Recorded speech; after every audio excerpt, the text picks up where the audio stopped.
Hello and welcome to the Women's Case. Well, Nona, thank you for letting me have it. I'm letting you have it because I just recognized that my dress is not properly on.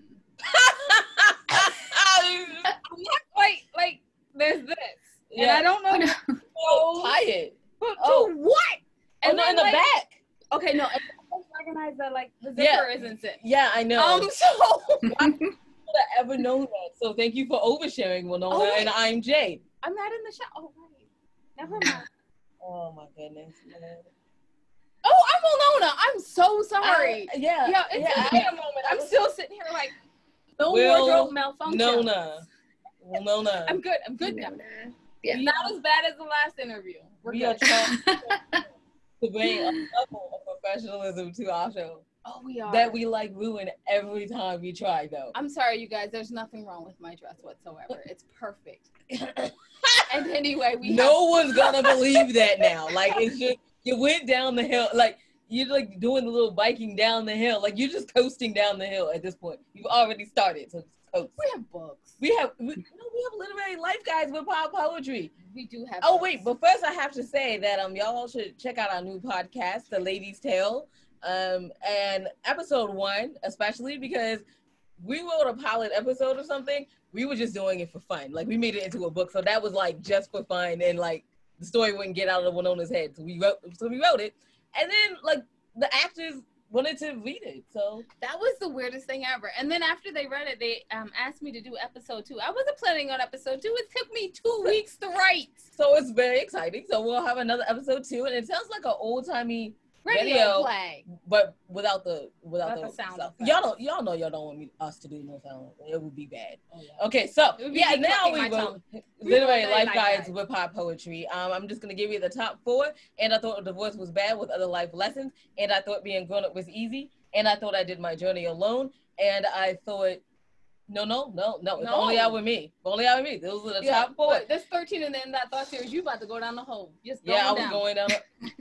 and then we do 25 hottest authors, artists, and advocate magazine. And then the literary magazines. And you can find out everything your ladies are doing on www.andwethought.com. I mean, the books and everything are there, so just go there. All right, so y'all aren't here to hear about us droning on about. You're here to hear about the wonderful guests. I had to get that in. You can say wonderful guest, would you like to? Okay, wonderful guest, would you like to introduce yourself? Yes, hi. Thank you so much for having me here today.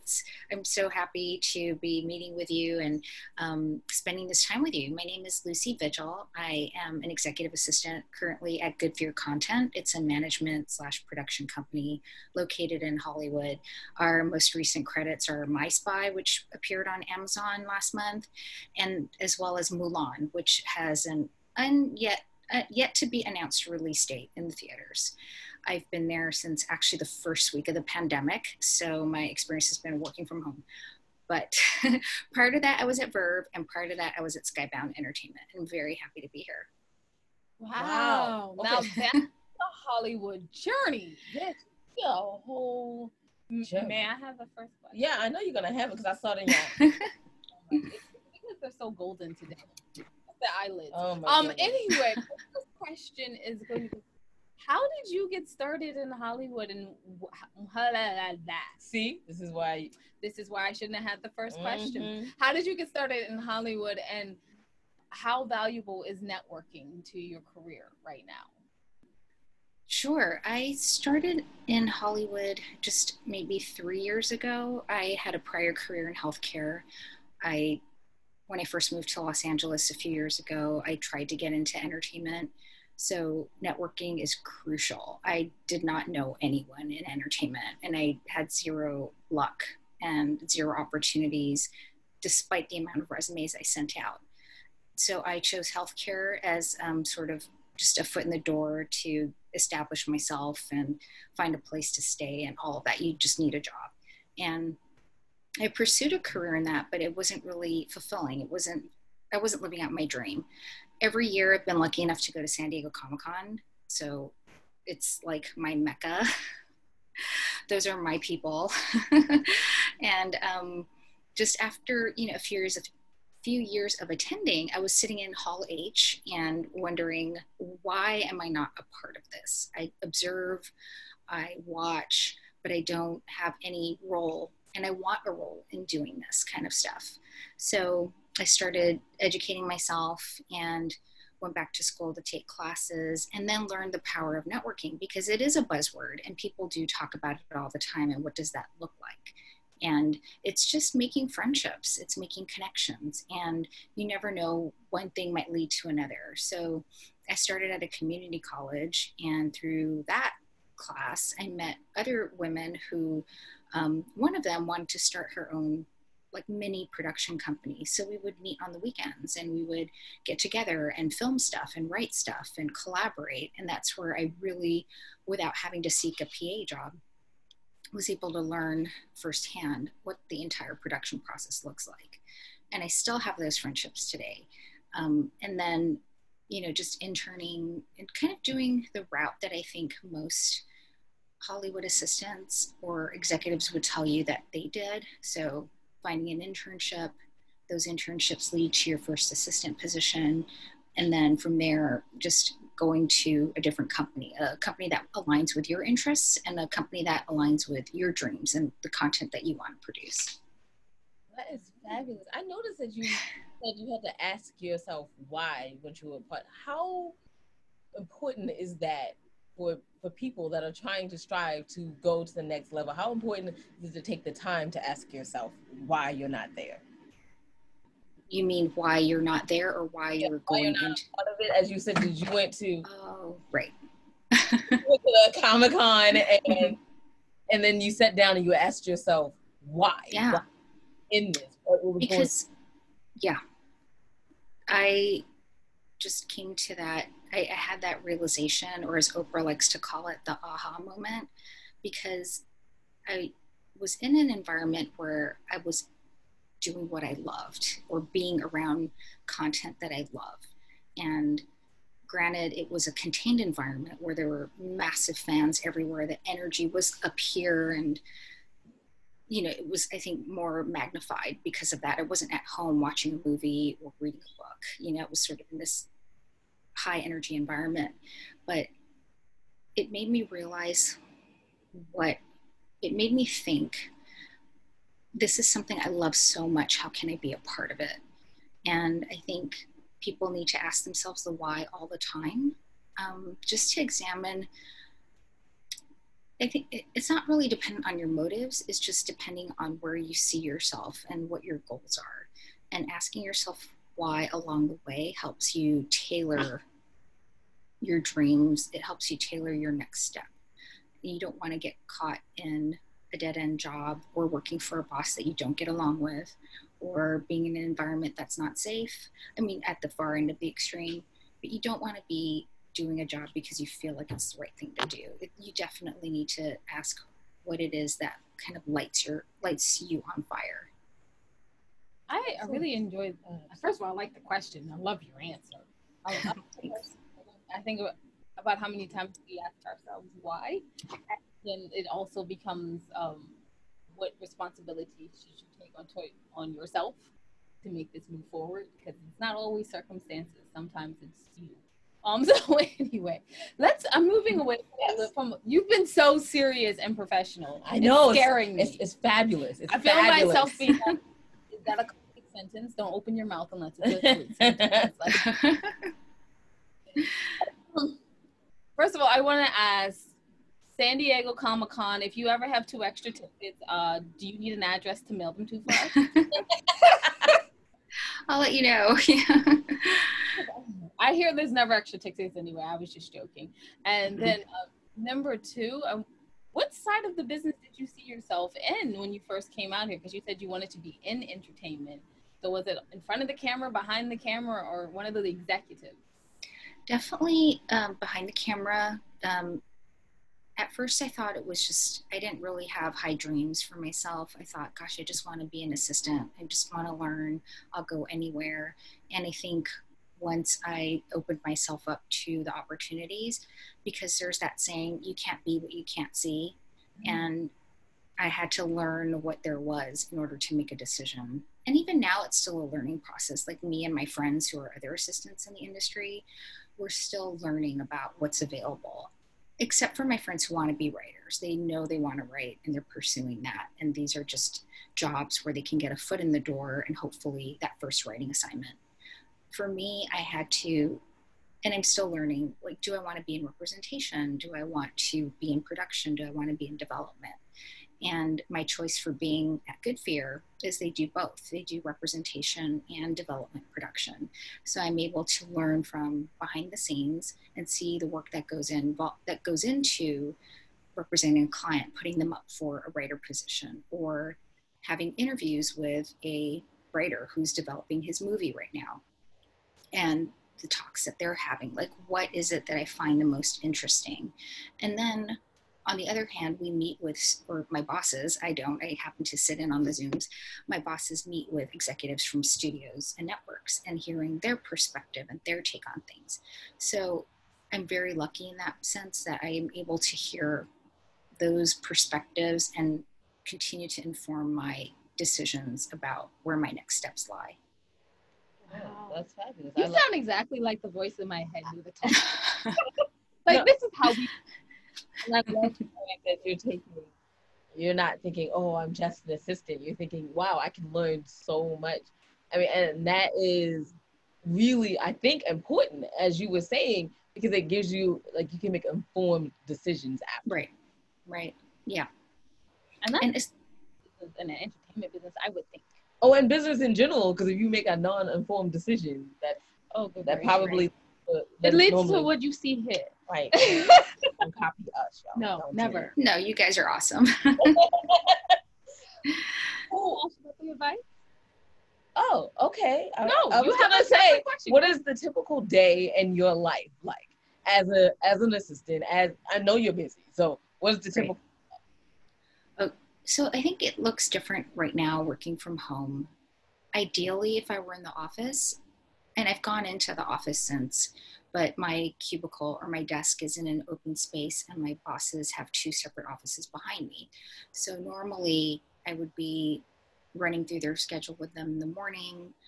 A phone call will come in. I will connect my boss to the person on the phone and listen in, and then either take notes if they want me to, or start hitting my inbox, like all the messages that have come in overnight or things that I left until that morning to tackle. So at an agency, the phone would constantly be ringing, and it's a matter of taking messages and, having your boss call them back. But in this type of situation, it's not that volume. It's not at that level of volume. So I would just be communicating with my bosses in terms of who they need to call or what can wait till later, fielding incoming calls, taking messages, and relaying those messages to my bosses. So that's sort of the phone situation. And at home, it just isn't that way because a lot of people already know their cell phone numbers and call them directly, or my bosses will call their business partners directly. I will attend to my email, and that's usually where they ask me to tackle on, the day's tasks, whether it's to read something.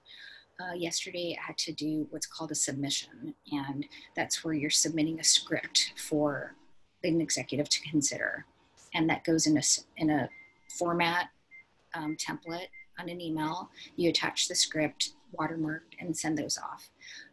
So there's work like that. And then just setting up meetings, a lot of meetings.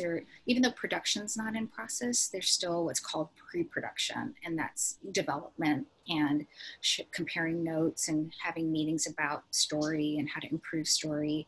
So there's a lot of that goes on. And meetings usually aren't set once and for all. Something comes up, someone at, let's say, MGM will say, oh, now my boss can't make it. Can we start all over again?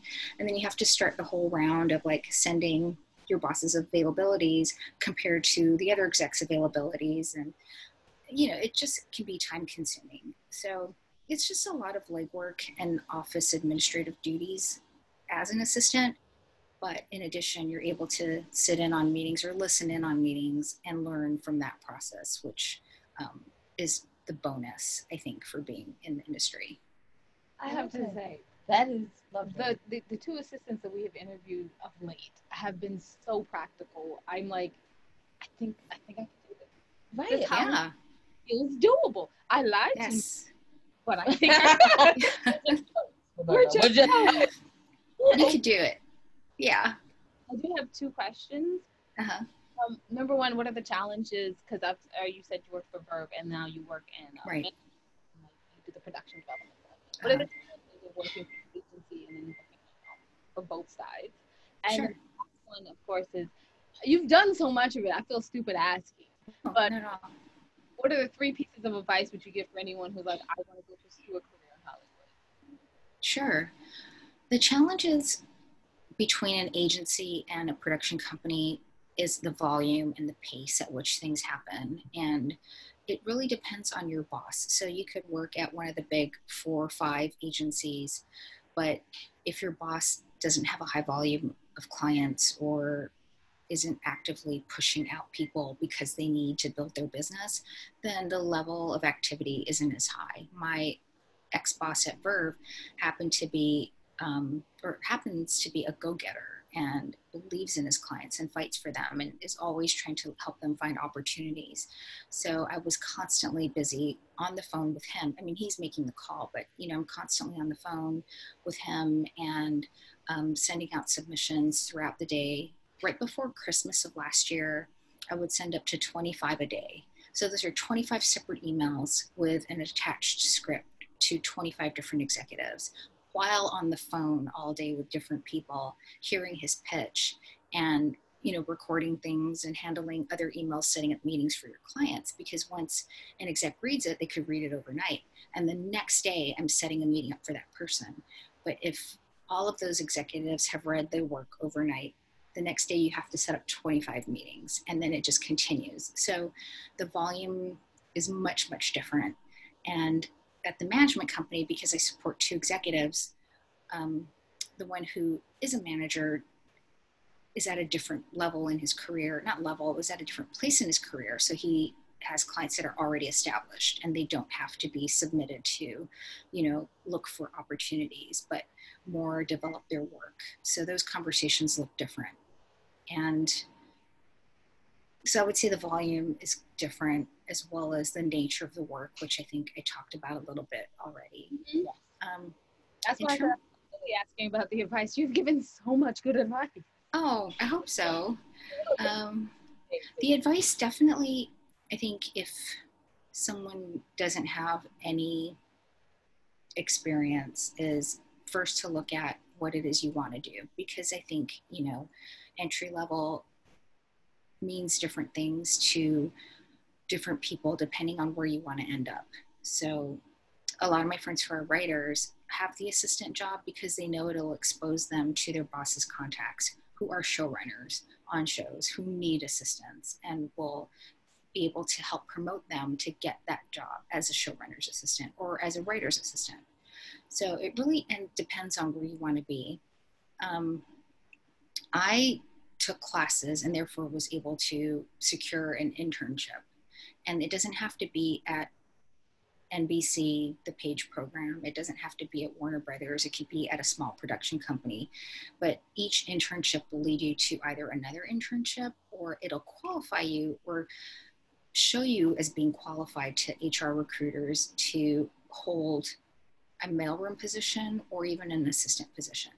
But I would say the best experience comes from getting into an agency or a management company or even a small production company. There are people that within a network of assistants that I know who didn't start out at an agency or a management company, but they were able to get an office job at a production company because they did a lot of production assistant work and they knew someone through that networking circle who was able to help them get a job in a production office. And from there, they're able to grow. So they're a producer's assistant.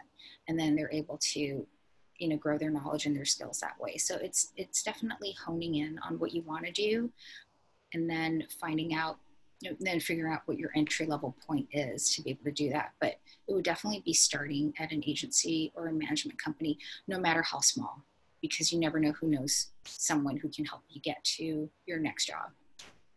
I love that. So she rounded it up so nicely. It's a beautiful circle of advice. Yes. We started. Okay, I hope so. And we ended up with you want entry level, so you can therefore network.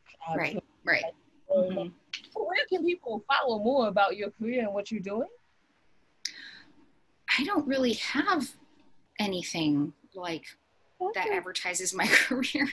I mean, yeah, thank you. I have a LinkedIn page, but I keep up my LinkedIn page. Oh, I'm so sorry. I didn't hear you. You have a what page again? Say it again. LinkedIn. Yes. So you can follow her on LinkedIn. Please tell people your LinkedIn handles so they can follow you and make more contacts. Okay. I don't remember it, but my name is Lucy Vigil, and I think I'm the only one. No, I'm probably not, but that's kind of a rare name combination. Anyway, yeah, and Good Fear. It'll pop up that, I work at Good Fear. So that's I don't know my handle. It's probably just Lucy Vigil, but yeah. Thank you so much for coming. Thank you. And literally, you guys go to her LinkedIn page, follow her, check out what she's doing, because we know that her future is full of brightness. Yep. She's gonna be shining in the stars. You're gonna want to get on the first floor level. You want to get in the network, okay, y'all? Get in the network. So thank you so much for joining us today. Thank you for having me. Right. Thank you. Yeah. Okay. Jade, would you like to wrap us up? Absolutely. You can find out everything your ladies are doing on www.andwethought.com. While you're there, take a moment, two things. Take a moment and go down to the bottom of the homepage and see the podcast. And you want to go to the Ladies Tale podcast and you want to check out the first episode of Managers. And then listen to all the actors and all the advice, and we had them on the show. So subscribe, I guess, right? We don't ask people to normally subscribe, but subscribe. And more importantly than subscribing to anything that we do, please go to the ladies page, go down to the middle and see the charities that we proudly support. Maybe you can help them too. Yes, we know that times are hard, so you might not have money and to support them. That's fine. Maybe you just have a time or things that you were thinking about donating to charity. Maybe you want to donate some of that to them. And if you do not even have that, and that is okay too, because life happens. Right. Please take a moment and go to their page and fill out the contact us form and give them some encouragement. Like, thank you for doing this wonderful work in the world. That's it. That's all we're asking, because all of us need encouragement. I need encouragement. Don't you need encouragement? My narcissism always needs to We need encouragement. And so we feel good when people are like, notice what we do. And the same goes for everyone, charities included. So thank you in advance for that. And remember, wisdom is all around you if you're open to finding it and accepting it. I got it right this time. Yeah, you did. Peace and love from Winona and Jade. Oh yeah, thanks for listening. Bye-bye.